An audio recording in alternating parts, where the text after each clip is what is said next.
नमो अरिहंताणं नमो सिद्धाणं नमो आयरीयाणं नमो वज्झायाणं नमो लोये सौवसाहुणं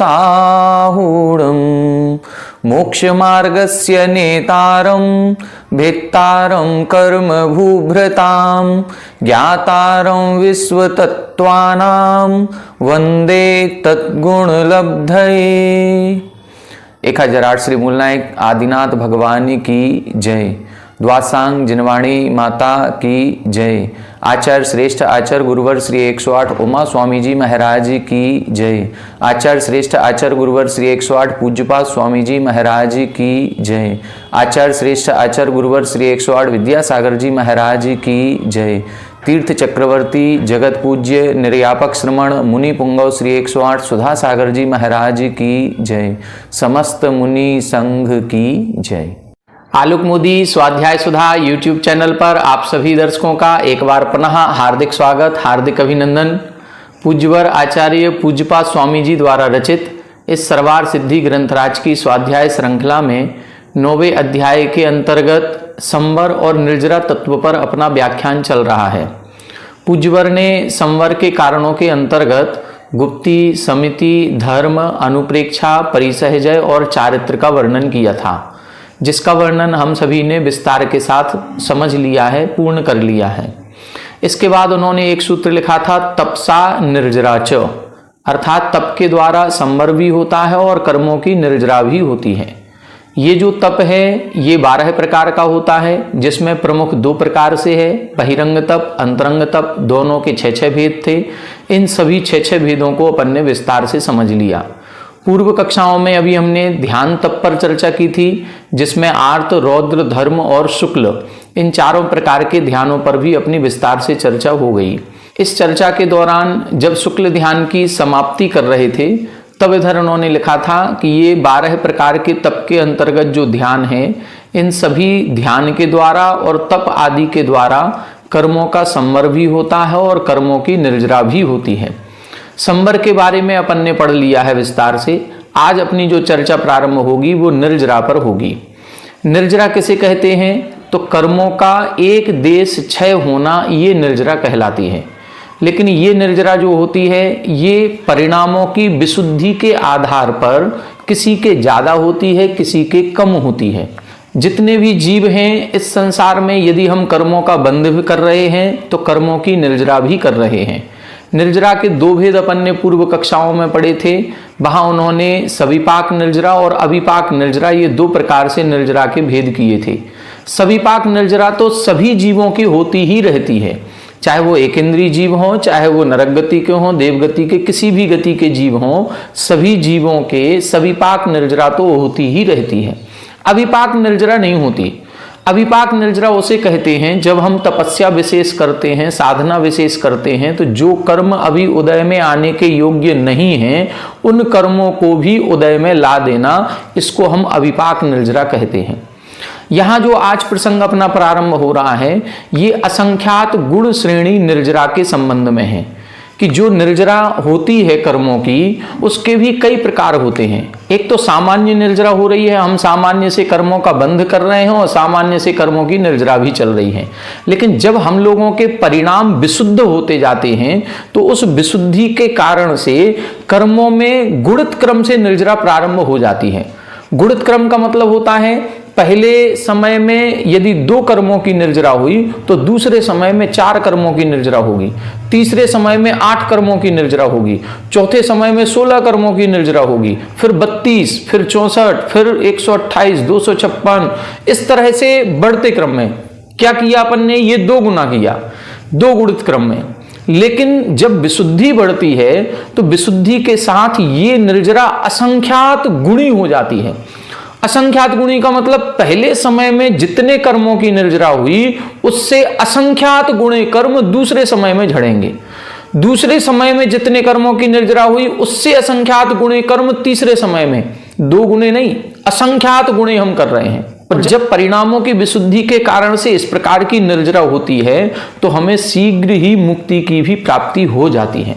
आप सभी ने सुना होगा, आगम में ऐसा कथन है कि एक अनादि मिथ्या दृष्टि जीव अंतर मुहूर्त में मोक्ष की प्राप्ति कर सकता है। मतलब केवल अंतर मुहूर्त के अंदर वो अनादि मिथ्या दृष्टि जीव था, उस अनादि मिथ्या दृष्टि जीव ने सम्यक दर्शन भी प्राप्त किया। सबसे पहले औपसमिक सम्यक्त्व होता है, उसके बाद उसने क्षयोपसम सम्यक्त्व किया, उसके बाद छायक सम्यक दर्शन किया, उसके बाद उसने 5वां 6वां 7वां गुण स्थान किया, उसके बाद छपक श्रेणी आरोहण किया, छपक श्रेणी के बाद फिर 12वां गुण स्थान हुआ, 13वां गुण स्थान हुआ, 14वां गुण स्थान हुआ, फिर मोक्ष हुआ।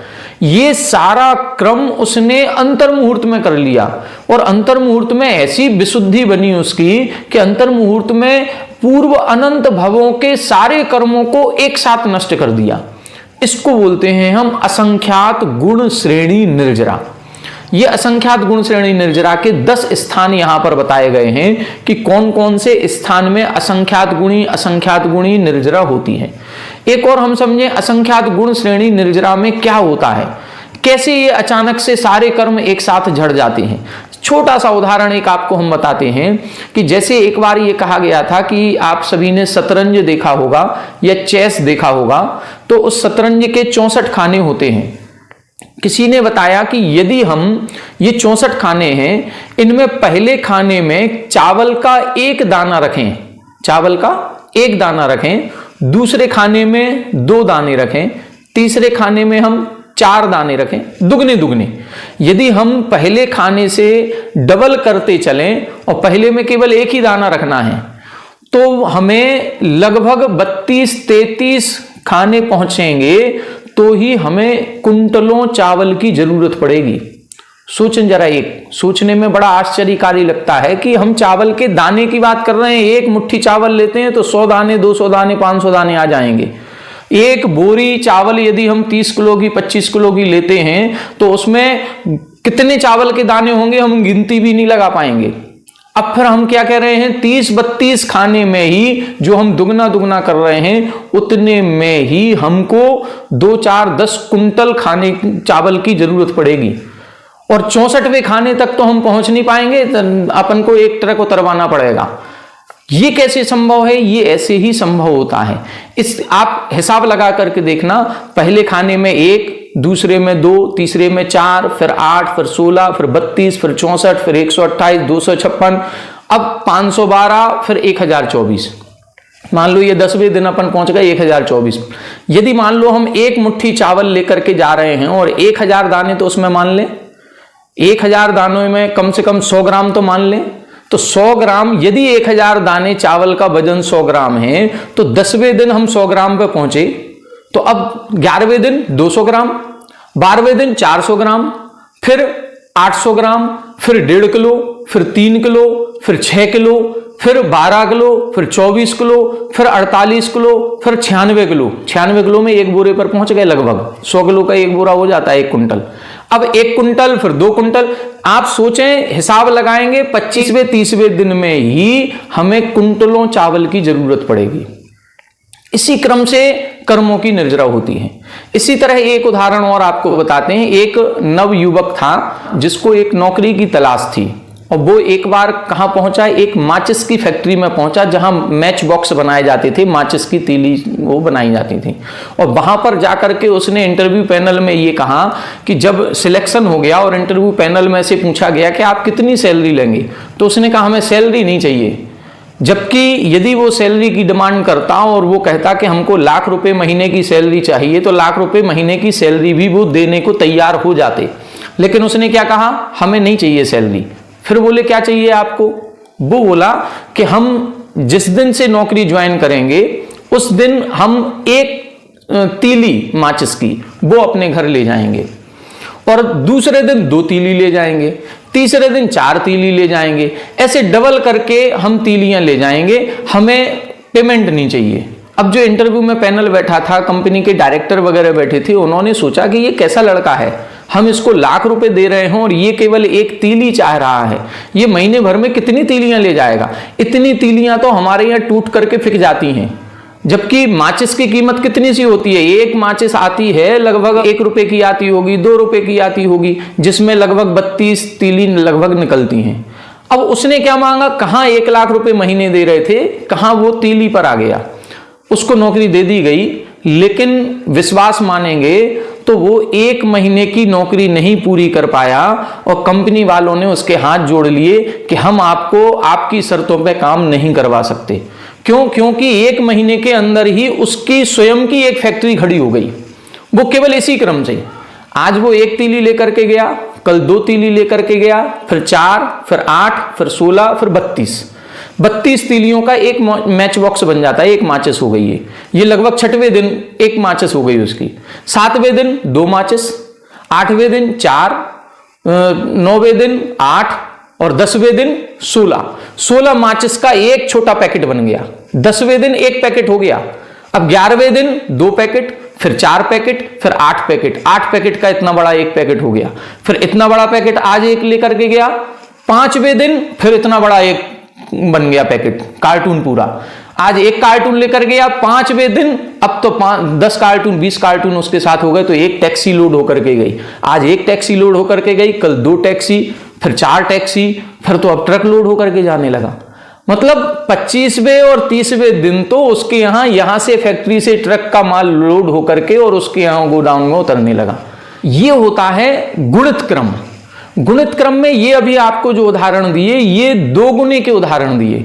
जब कर्मों की निर्जरा असंख्यात गुणी होती है तो सोचो कर्म कैसे जल्दी जल्दी, अनंत भवों के जो कर्म हैं वो भी जल्दी जल्दी झड़ जाते होंगे और अंतर मुहूर्त ही हमें कर्मों से मुक्ति मिल जाती है और मोक्ष की प्राप्ति हो जाती है। क्यों अंतर मुहूर्त में? क्योंकि एक अंतर मुहूर्त, एक मुहूर्त होता है 48 मिनट का, और 48 मिनट से एक समय कम करें वो अंतर मुहूर्त कहलाता है। अपन सभी जानते हैं 1 मिनट में 60 सेकंड होते हैं और 1 सेकंड में संख्यात आवली होती हैं और 1 आवली में असंख्यात समय होते हैं, असंख्यात समय। एक समय में जितने कर्म झड़ रहे हैं उससे असंख्यात गुणे कर्म दूसरे समय में झड़ रहे हैं। हम तो 1 सेकंड भी पार नहीं कर पाएंगे, इतने में ही कितने सारे कर्मों को नाश कर लेंगे। यहां तो हम 1 महीने की बात कर रहे थे, 1 महीने में 30 ही दिन होते हैं, तो यहां 30 समय लगाएंगे तो कितने सारे कर्म झड़ने लग जाएंगे। इसी तरह से अपन ये हिसाब लगाएंगे तो पता चलेगा असंख्यात गुण श्रेणी निर्जरा में अंतर मुहूर्त के काल में ही बहुत सारे कर्मों की निर्जरा हो जाती है।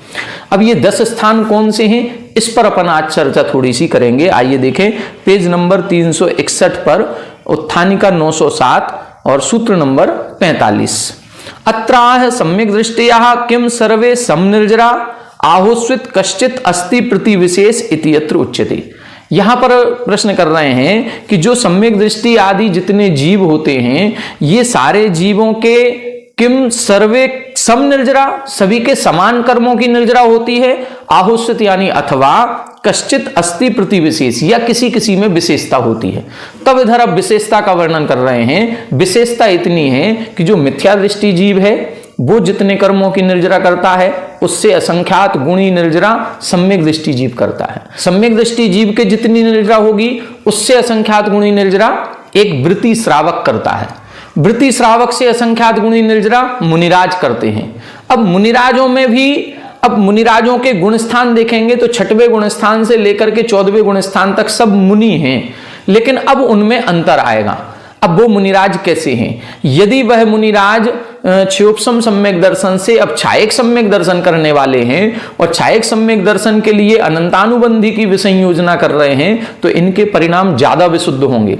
अब अनंतानुबंधी की जो विसंयोजना करेगा उसके असंख्यात गुणी निर्जरा होगी। अनंतानुबंधी की विसंयोजना से ज्यादा विशुद्ध परिणाम चाहिए होते हैं छायक सम्यक दर्शन प्राप्त करने के लिए, दर्शन मोह की छपना करने के लिए। दर्शन मोह की छपना का मतलब है मिथ्यात्व, सम्यक प्रकृति को नाश करना, ये छपना कहलाती है। किसकी? दर्शन मोह की छपना। इससे ज्यादा फिर निर्जरा होती है चारित्र मोहिनी कर्म का उपशमन या क्षय करने के लिए। तो पहले उपशमन करते हैं, फिर उसके बाद लौट के आएंगे तो फिर क्षय करते हैं। तो उपशमन की प्रक्रिया चलती है 8वें, 9वें और 10वें गुण स्थान में। जो 8वें, 9वें, 10वें गुण स्थान में उपशम श्रेणी में स्थित हैं, इनके जितने कर्मों की निर्जरा होगी इससे असंख्यात गुणी निर्जरा उस जीव के होगी जिसने इन चारित्र मोहिनी कर्म की प्रकृतियों का उपशमन कर दिया, मतलब जो 11वें गुण स्थान में पहुंच गया। अब 11वें गुण स्थान से ज्यादा जो कर्मों की निर्जरा होगी वो किसके होगी? जो छपक श्रेणी पर आरोहण करने वाला है, उपसम श्रेणी पर नहीं, छपक श्रेणी पर। तो जो कर्मों को क्षय करेगा उसके ज्यादा निर्जरा होगी। तो छपक श्रेणी के गुण स्थान 8, 9, 10, 12 4 होते हैं। तो 8, 9, 10 इन 3 गुण स्थानों में तो वो प्रक्रिया चलती है कर्मों को क्षय करने की। और 12वां गुण स्थान ऐसा होता है जहां क्षय होने के बाद वो निर्मल हो जाता है। तो जो 8वां, 9वां, 10वां गुण स्थान छपक श्रेणी का है, इस छपक के उन कर्मों की निर्जरा उस उपसम श्रेणी के जिसने उपसम कर लिया है उससे असंख्यात गुणी ज्यादा होगी। और इस छपक से भी असंख्यात गुणी निर्जरा किसके होगी? क्षीण मोह वाले 12वें गुण स्थान वाले की। और उससे भी ज्यादा निर्जरा होती है केवली भगवान की, जिन्हों को केवल ज्ञान की प्राप्ति हो गई है। तो ऐसे 10 स्थान बताए गए हैं, ये असंख्यात गुणी निर्जरा वाले होते हैं। आइए देखें, इसको अपन पढ़ने का प्रयास करें। पहले सूत्र पढ़ते हैं, सूत्र का अर्थ समझेंगे, फिर अपन टीका से पढ़ेंगे। सम्यक दृष्टि श्रावक विरतानंत वियोजक दर्शन मोह क्षपकोप समकोप समकोप शांत मोह क्षपक क्षीण मोह जिनाह क्रमशो संख्ये गुण निर्जराः। सम्यक दृष्टि श्रावक विरतानंत वियोजक दर्शन मोह क्षपकोप समकोप शांत मोह क्षपक क्षीण मोह जिनाह क्रमशो संख्ये गुण निर्जराः। यहां पर अब 10 स्थान अपन को देखने हैं। सबसे पहले लिखा सम्यक दृष्टि, उसके बाद लिखा श्रावक। सम्यक दृष्टि का मतलब चौथे गुण स्थान वाला, जिसके अभी व्रत नहीं है। फिर लिखा श्रावक यानी पंचम गुण स्थानवर्ती। अब सम्यक दृष्टि जीव जो है उससे असंख्यात गुण श्रेणी निर्जरा श्रावक यानी पंचम गुण स्थानवर्ती जीव की होगी। अब श्रावक से भी विशुद्धि किसकी ज्यादा है? विरत यानी मुनिराजों की, जो महाव्रती हैं, जिन्होंने सूक्ष्म पापों का भी त्याग कर दिया है, वो व्रत।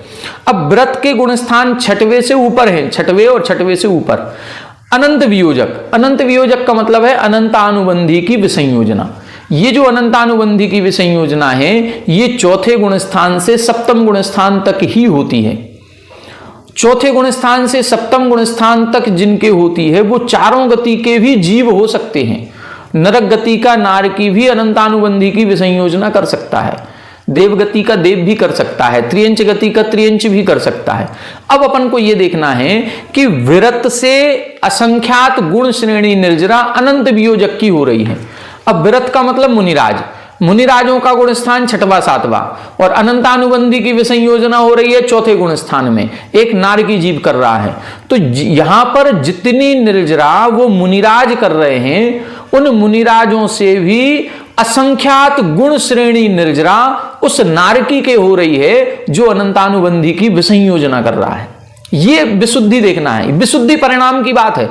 यहां पद की बात नहीं कर रहे हैं, यहां संयम की बात नहीं कर रहे हैं। नारकी असंयमी है, मुनिराज संयमी है, लेकिन उन मुनिराज के अभी इतने विशुद्ध परिणाम नहीं हुए कि वो अनंतानुबंधी की विसंयोजना कर दें।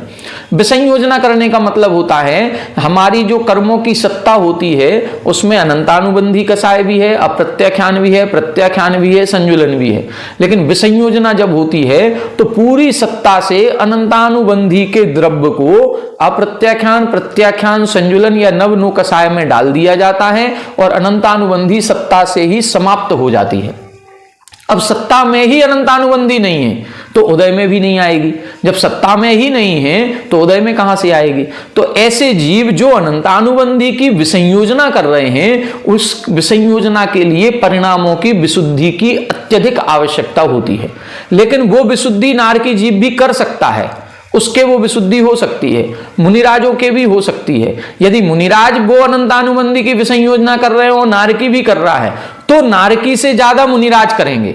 लेकिन मुनिराज अनंतानुबंधी की विसंयोजना नहीं कर रहे हैं और नारकी कर रहा है तो नारकी के ज्यादा होगी, मुनिराज के अभी कम होगी। ये जो असंख्यात गुणी निर्जरा या असंख्यात गुण श्रेणी निर्जरा होती है, ये केवल उस क्रिया के होने तक ही होती है, केवल प्रारंभ के अंतर मुहूर्त, पूरे जीवन भर नहीं। जैसे मान लो कोई हम श्रावक हैं और हम मुनि दीक्षा ले रहे हैं, तो मुनि दीक्षा लेते ही हम मुनि बन जाएंगे। तो जो प्रारंभ का अंतर मुहूर्त होगा, जिस समय हमारे इस शरीर पर संस्कार किए जा रहे हैं, आत्मा पर बीजारोपण किया जा रहा है, महाव्रत का त्याग का संकल्प लिया जा रहा है, उस समय बस वो जो प्रारंभ का अंतर मुहूर्त होता है, जिस समय कपड़ों का भी त्याग कर दिया, जिस समय हमको अब सारे मुनिराज मिलकर के नमोस्तु कर रहे हैं, सारी श्रावक मिलकर के नमोस्तु कर रहे हैं, बस वो प्रथम अंतर मुहूर्त जो होता है उस समय अनंत गुणी विशुद्धि होती है। बस उस विशुद्धि के कारण असंख्यात गुण श्रेणी निर्जरा शुरू हो जाती है। लेकिन अब जीवन भर मुनि रहेंगे तो क्या जीवन भर हमारी असंख्यात गुण श्रेणी चलेगी? नहीं, जीवन भर असंख्यात गुण श्रेणी नहीं है, जीवन भर सामान्य निर्जरा चलेगी। लेकिन प्रारंभ के अंतर मुहूर्त में असंख्यात गुण श्रेणी क्रम से निर्जरा होती है। गुण श्रेणी का मतलब पहले समय में जितने कर्म झड़ रहे हैं उससे असंख्यात गुणे दूसरे समय में, इसको बोलते हैं असंख्यात गुण श्रेणी। लेकिन इतना अंतर जरूर होगा कि जैसे अभी हमने आपको बताया, एक कोई व्यक्ति है वो मुनि दीक्षा ले रहा है, अब एक व्यक्ति है वो प्रतिमाओं को ग्रहण कर रहा है, निवेदन किया हमको 2 प्रतिमा के व्रत दे दीजिए, तो जो सम्यक दृष्टि था अब वो पंचम गुण स्थान में आने वाला है। तो जैसे ही वो 2 प्रतिमा के व्रत उसको दिए जाते हैं और वो कायोत्सर्ग करता है और अपने आप को मानता है अब मैं व्रती श्रावक हो गया हूं, प्रतिमाधारी हो गया हूं, उस समय प्रारंभ के अंतर मुहूर्त में उसके भी असंख्यात गुण श्रेणी निर्जरा हो रही है। लेकिन अब ध्यान से देखें, उसके जो असंख्यात गुण श्रेणी निर्जरा हो रही थी, किसके? श्रावक के, उससे असंख्यात गुणी निर्जरा मुनिराज प्रति समय करेंगे जीवन भर। एक चीज समझें, असंख्यात गुण श्रेणी निर्जरा और असंख्यात गुणी निर्जरा, इन दोनों में अंतर है। गुण श्रेणी निर्जरा तो केवल अंतर मुहूर्त होगी प्रारंभ के, लेकिन असंख्यात गुणी निर्जरा मुनिराज जीवन भर करते हैं। किससे असंख्यात गुणी? श्रावक से असंख्यात गुणी। हम श्रावक हैं, प्रतिमाधारी हैं, और कोई एक मुनिराज हैं, तो हम प्रतिमाधारी श्रावक जो प्रथम अंतर मुहूर्त था उसमें तो हमने असंख्यात गुण श्रेणी निर्जरा की, लेकिन बाद में गुण श्रेणी निर्जरा नहीं हो रही है, सामान्य निर्जरा चल रही है। तो ये जो सामान्य निर्जरा चल रही है, इस सामान्य निर्जरा से असंख्यात गुणी निर्जरा उन मुनिराज के प्रति समय होगी जीवन भर। हम व्रती हैं, वो महाव्रती हैं, तो हम व्रतियों के जो निर्जरा सामान्य से चलती है उनके भी सामान्य से निर्जरा जो चल रही है, इन दोनों निर्जराओं में असंख्यात गुणे का अंतर होगा। हम भी सामायिक कर रहे हैं, मुनिराज भी सामायिक कर रहे हैं, लेकिन उस सामायिक के काल में हम जितनी निर्जरा करेंगे इससे असंख्यात गुणी निर्जरा मुनिराजों की होगी प्रति समय। वो असंख्यात गुणी हैं। हम बात कर रहे हैं यहां पर असंख्यात गुण श्रेणी की। गुण श्रेणी निर्जरा तो उस प्रारंभ के अंतर मुहूर्त काल में ही होती है। जैसे कोई मिथ्या दृष्टि जीव है, उसने सम्यक दर्शन प्राप्त किया, तो सम्यक दर्शन प्राप्ति का प्रथम अंतर मुहूर्त, उस प्रथम अंतर मुहूर्त में असंख्यात गुण श्रेणी निर्जरा होगी। अब उस सम्यक दर्शन का काल मान लो क्षयोपम सम्यक दर्शन है, अब 66 सागर तक है, एक बार सम्यक दर्शन हो गया अब बना रहेगा। अब सामान्य निर्जरा चलेगी। अब वही सम्यक दृष्टि जीव जब प्रतिमाएं लेगा तो प्रतिमाओं लेने के प्रथम अंतर मुहूर्त में असंख्यात गुण श्रेणी शुरू हो जाएगी, और वो अंतर मुहूर्त निकलने के बाद अब सामान्य निर्जरा होगी। अब वही श्रावक बाद में 2-5 साल के बाद मुनि व्रत लेता है, तो अब मुनि व्रत की जैसे ही उसके दीक्षा के संस्कार होंगे, उस प्रारंभ के अंतर मुहूर्त में असंख्यात गुण श्रेणी निर्जरा होगी, उसके बाद जीवन भर सामान्य निर्जरा होगी। अब वही मुनिराज या श्रावक अनंतानुबंधी की विसंयोजना करते हैं, तो विसंयोजना के समय प्रारंभ के अंतर मुहूर्त जो होगा उसमें असंख्यात गुण श्रेणी निर्जरा होगी। विसंयोजना हो गई, अब विसंयोजना हो गई, अब आप 2-5 साल निकल जाएंगे विसंयोजना किए हुए बैठे, अब सामान्य निर्जरा होगी। अब जिसके अनंतानुबंधी की विसंयोजना हो गई थी वही जीव अब दर्शन मोहिनी का क्षय करता है। तो अब अनंतानुबंधी विसंयोजन के बाद फिर क्या लिखा? दर्शन मोह क्षपक। दर्शन मोह क्षपक का मतलब अब दर्शन मोह की क्षपणा करनी है। तो पहले मिथ्यात्व को नष्ट किया जाता है, मिथ्यात्व से फिर सम्यक मिथ्यात्व को, फिर सम्यक प्रकृति को नष्ट किया जाता है। तो पहले मिथ्यात्व के संपूर्ण द्रव्य को सम्यक मिथ्यात्व में परिवर्तित कर देते हैं, मिथ्यात्व खत्म। फिर सम्यक मिथ्यात्व के संपूर्ण द्रव्य को सम्यक प्रकृति में डाल देते हैं, सम्यक मिथ्यात्व खत्म।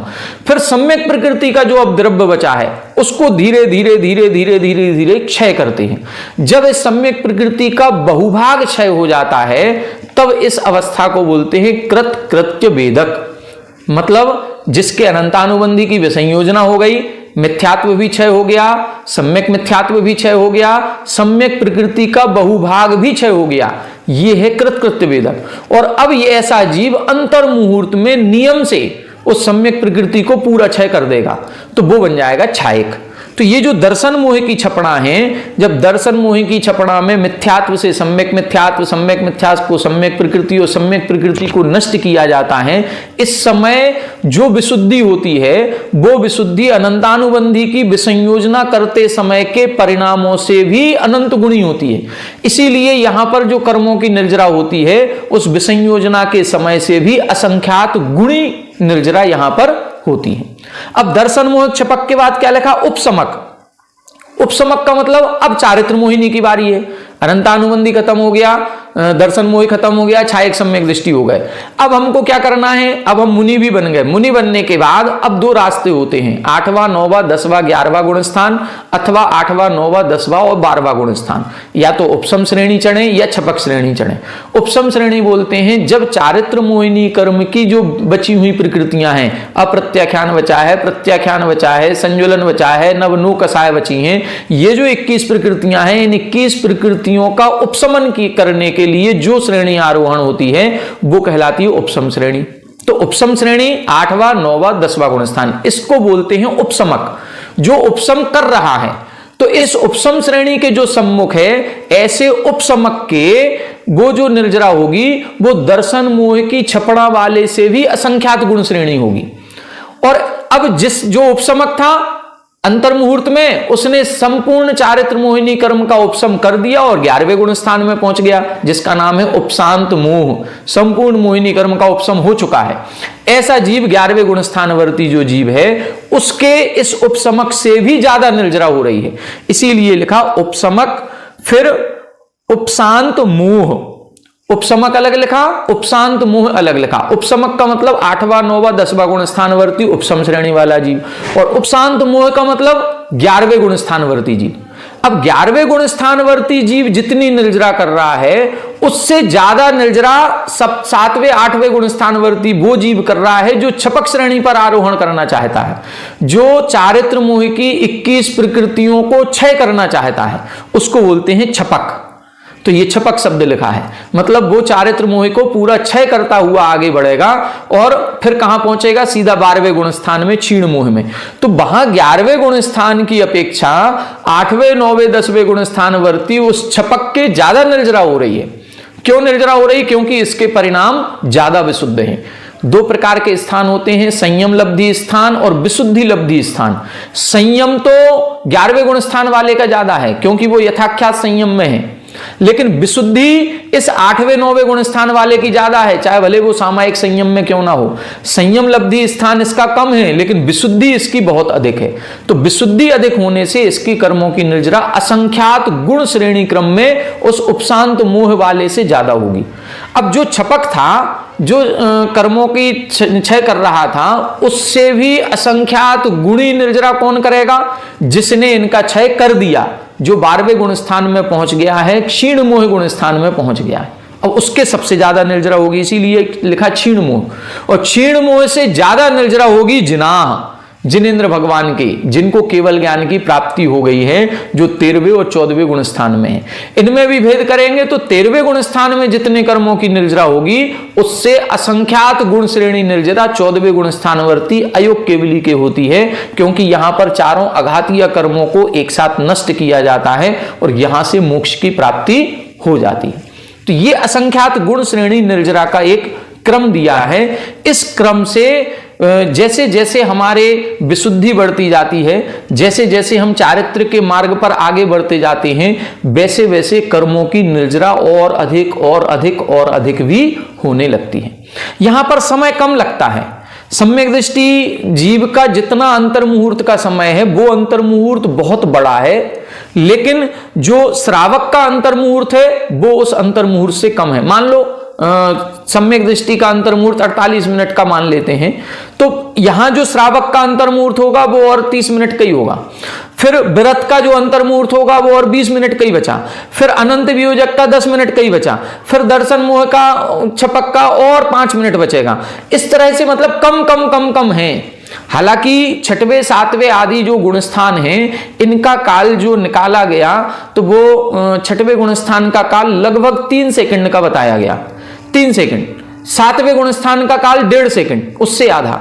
आठवें गुणस्थान का काल उस 1.5 सेकंड से मतलब 1 सेकंड से भी कम है। आठवें गुणस्थान का, आठवें गुणस्थान का जितना काल उससे कम काल 9वें गुणस्थान का, उससे कम काल 10वें गुणस्थान का, उससे कम 11वें का, उससे कम 12वें का।